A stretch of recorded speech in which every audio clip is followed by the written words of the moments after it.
अति जलद व अचूक बातम्यांसाठी पाहत रहा महामीडिया 24 सदैव तत्पर। वडिलांच्या रोजच्या छळाला कंटाळून पोटच्या मुलानेच आपल्या मित्राच्या मदतीने वडिलाचा खून करून मृतदेह शिरोली औद्योगिक वसाहतीमधील एका विहिरीत टाकून वडील बेपत्ता झाल्याची तक्रार दाखल करून पुरावा नष्ट करण्याच्या उद्देशाने पुढील पाऊल उचललं। पण मृतदेहाच्या वैद्यकीय तपास अहवालात खून झाल्याचा निष्पन्न होताच शिरोली पोलीस व स्थानिक गुन्हे अन्वेषण विभागाच्या पथकाने योग्य तपास करत 24 तासात या खुनाचा छडा लावून मुलास त्याच्या मित्रास ताब्यात घेतला। पोलिसांमधून मिळालेल्या माहितीनुसार मयत फिरोज खानसो मुजावर वय वर्ष 44 राहणार महाजन कॉलनी HMT फाटा नागाव हे चिकन व्यावसायिक होते। ते 29 मे 2026 रोजी बेपत्ता झाल्याची तक्रार त्यांचा मुलगा रेहान फिरोज मुजावर वय वर्ष 20 याने शिरोली MIDC पोलीस ठाण्यात दिली होती। दरम्यान 2 जून रोजी शिरोली MIDC परिसरातील एका शेताच्या विहिरीत अनोळखी व्यक्तीचा मृतदेह आढळून आला। शवविच्छेदनानंतर हा मृतदेह फिरोज मुजावर यांचाच असल्याचं स्पष्ट झालं।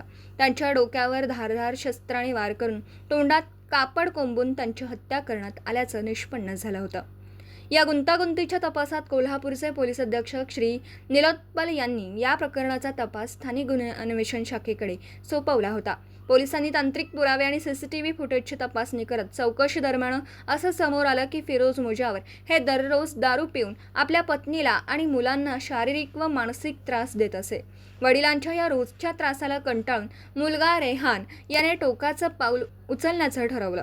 त्यानुसार त्याने 29 मे 2026च्या रात्री रेहान आणि त्याचा मित्र वीर पाशा सैदुल्लाल जहागीरदार यांनी फिरोज मुजावर यांना घराच्या मागच्या बाजूला नेलं।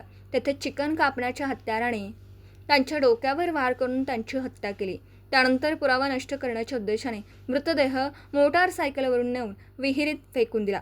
पोलिसांनी संशय बळावल्यावर रेहानकडे कसून चौकशी केली असता त्याने गुन्हा कबूल केला। ही कारवाई पोलीस अधीक्षक निलोत्पल, अपर पोलीस अधीक्षक अण्णासाहेब जाधव आणि उपविभागीय पोलीस अधिकारी सुजित कुमार क्षीरसागर यांच्या मार्गदर्शनाखाली स्थानिक गुन्हे अन्वेषण शाखेचे पोलीस निरीक्षक सुशांत चव्हाण, सागर वाघ, सुनील गायकवाड आणि त्यांच्या पथकाने केली। तर मग चला सबस्क्राईब करायला विसरू नका महामीडिया 24 न्यूज चॅनलला। महामीडिया 24 सदैव तत्पर।